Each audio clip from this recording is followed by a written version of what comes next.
السلام عليكم حبايبي، عاملين ايه؟ يا رب تكونوا بخير. بصوا بقى الحلة اللي احنا عملناها دي، هو ده المفيد، هو ده اللي محتاجينه في الجو الساقع ده. جو ساقع، يا اما نعمل عدس يا اما نعمل ايه؟ محشي. عملنا بقى شوية محشي وخس. عايزة اقول لكم، ورق الخس ده بيبقى في حتة تانية خالص. الكرنب طبعا لا يعلى عليه وكلنا بنحبه، بس برضه ما نقدرش نستغنى عن محشي الخس كده في الشتاء. بجد بيبقى زبدة، بجد زبدة. اللي مجربوش فايته كتير. تعالى اقول لك بقى، انا رحت السوق النهارده، جبت ربطتين خس كده. قلت لا مش هينفع، لقيت الورقه بتاعته عريضه كده وحلوه وجميله.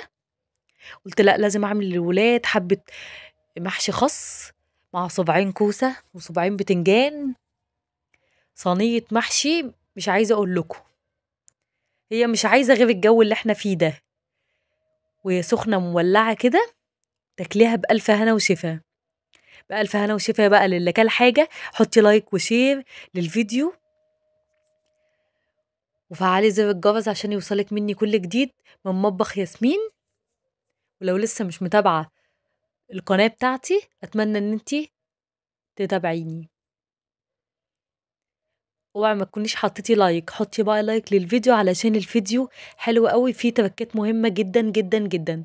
هقول لكم بقى الاكل ازاي بعمل التسبيكة. وبصوا الرز بيطلع معايا مفلفل، وبصوا كل حاجة على لونها، حتى الخضرة.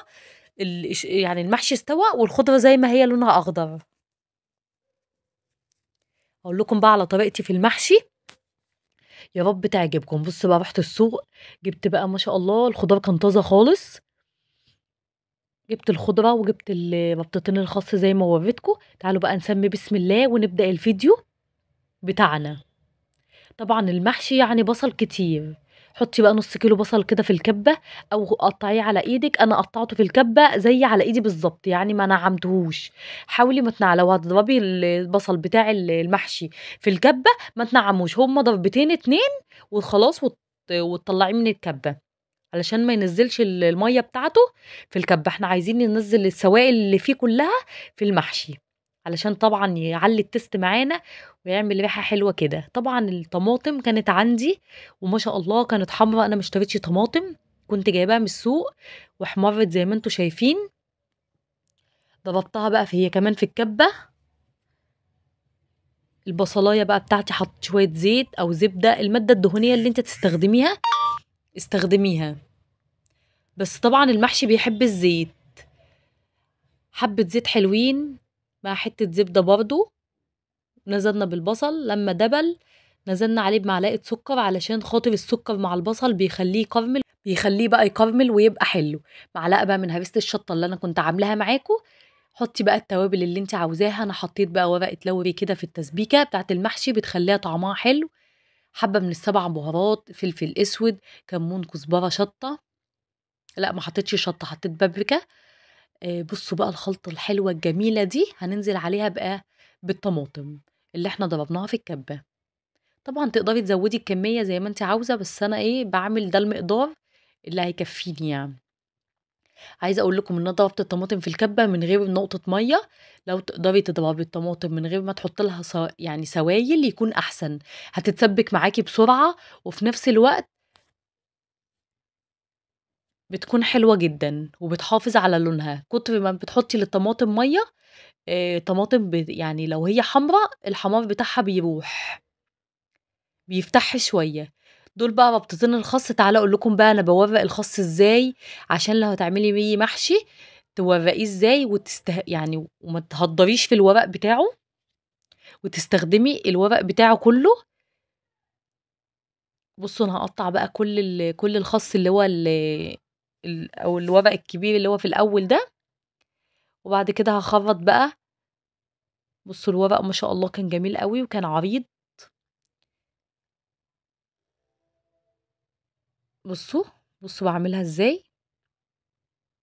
دي بقى تقسميها على كذا حتة. بصوا هتعمل معايا 3 صوابع او 4 صوابع كمان. علشان ما تهدريش في ورق الخس اعمليه بالطريقة اللي انا وريتها لك دي، هيطلع معاكي حلو. وجربيه واستنى رأيكم في التعليقات. بصوا بقى دي الحته الباقيه من الخصايه، بقطعها كده بقى بالسكينه، والورقه الحلوه بشيلها، والورقه الصغيره برميها لان ملهاش لازمه، مش هعمل بيها حاجه. مين بقى بيحب جدر الجدر بتاع الخس؟ انا بحبه جدا، بيبقى مسكر. بنضفه كده بالسكينه، وبعد كده بغسله كويس جدا بالخل. طبعا كل الحاجات دي هتتغسل بالخل، الورق بتاع الخس هيتغسل بالخل، والكوسه والبتنجان بعد ما اقورهم هشطفهم بخل، والخضره بتاعه المحشي بغسلها بالخل. كل الحاجات دي بتتغسل بالخل عشان خاطر لو مفشوشه. والخس طبعا لازم يتغسل بالخل كويس ويتنضف كويس علشان خاطر الطينه واي حاجه، اي رش يعني موجود فيه. لو انتوا لسه معايا انتوا احسن ناس، كملي بقى الفيديو، هتشوفي بقى بقيه الفيديو هتستفادي منه جدا. يا رب اكون بفيدكم لو بفكره واحده بس. ما تنسوش تصلوا على الحبيب في الكومنتات او في التعليقات. صلوا على الرسول كتير. طبعا هشيل بقى الخس بتاعي ده، خلاص ده كده هناكله. والورق بقى هشيله برضه على جنب علشان احطه في ميه وخل زي ما انا قلت لكم. بس هعمل بقى بقيه الكميه اللي انا كنت سايباها، هكمل بقيه الخس يعني علشان خاطر ايه. ورق الخس طبعا ما بيتسلقش، ورق الخس بتجيبي ميه سخنه، حله من الميه السخنه تحطي فيها رشه ملح، وبعد كده تكوني طبعا الاول غسلتيه بالميه وخل، وبعد كده تصفيه، وبعد كده تجيبي بقى حله فيها ميه سخنه تحطي فيها رشه ملح، وتنزلي ورق الخس وتطلعيه تاني. بس كده. هو ده طريقه سلق الخس، يعني مش بتحطيه بقى على النار ولا اي حاجه لانه مش بيستحمل. هو طبعا بيبقى خفيف زي ما انت عارفه، فهو مش بيستحمل. انت هتجيبي حله فيها ميه سخنه، بس طبعا الحته دي انا يعني مش هتتصور، معرفش ليه ما اتصورتش، بس انا بعمله بالطريقه دي طريقه امي، هي اللي معلماها لي يعني. بنجيب ورق الخس زي ما قلت لكم، بصوا التسبيكه بقى لونها حلو قوي وجميله جدا. بصوا لونها مميز وحلو قوي، وما فيهاش سوائل خالص، وده المهم. خلطنا بقى الخضره بتاعتنا، وغسلنا نص كيلو من الرز، لا قصدي كيلو الا ربع من الرز، وقورنا الكوسه وقورنا البتنجان، قورنا اسمها كده، قورنا الكوسه وقورنا البتنجان، وغسلناهم بالخل زي ما انا قلت لكم. الصلصه بصوا ما فيهاش سوائل خالص، ما فيهاش ميه خالص، وده المطلوب علشان لما يكون الصلصه فيها ميه بتخلي الرز طري، ويعمل ميه كده في الخلطه. بصوا بقى دي شويه بصل بفلفل كنت شايلاهم، اللي انا كنت ضربتهم قبل كده، ضربت بصلايه كمان. ودي بقى تركه مهمه، ان انت تحطي بصلايه كده، بصلايه مش متشوحه، تخرطيها وتحطي عليها شويه فلفل اسود بملح، بتخلي الخلطه بتاعه المحشي بتاعتك في حته تانية. جربوا بقى طريقتي في عمايل المحشي، وانسوا كل الطرق التقليديه اللي انتوا بتعرفوها قبل كده. هتعملوا شويه خلطه محشي بجد اصلي وعلى ابوهم، يعني مش عايزه اقول لكم. جربوا طريقتي في المحشي، هتعجبكم جدا.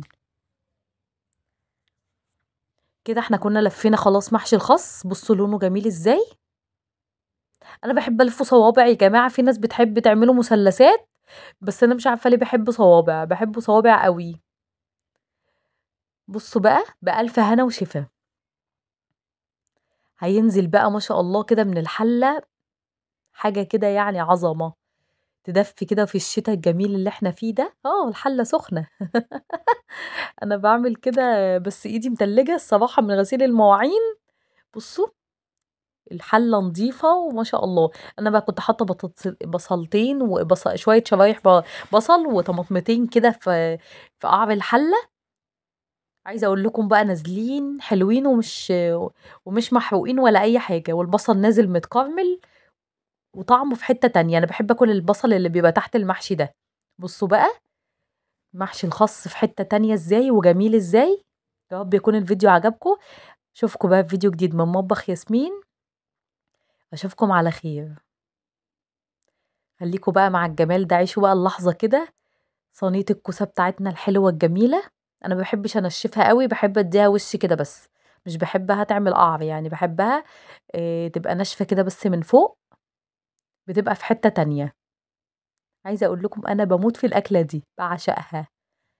بحب اليوم اللي انا بعمل فيه محشي، بيبقى يوم تحفة.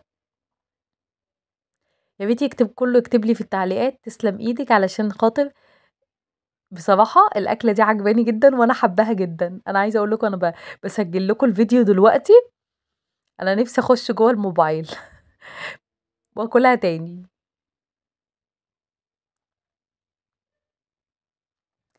ما تنسوش بقى الاشتراك في القناة ولايك وشير لو عجبكم الفيديو.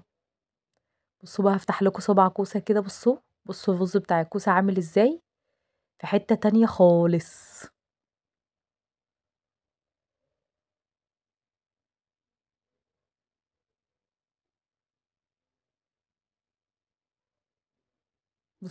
بصوا الخس جميل ازاي. اشوفكم على خير فيديو جديد من مطبخ ياسمين. دمتم في حفظ الله. باي باي.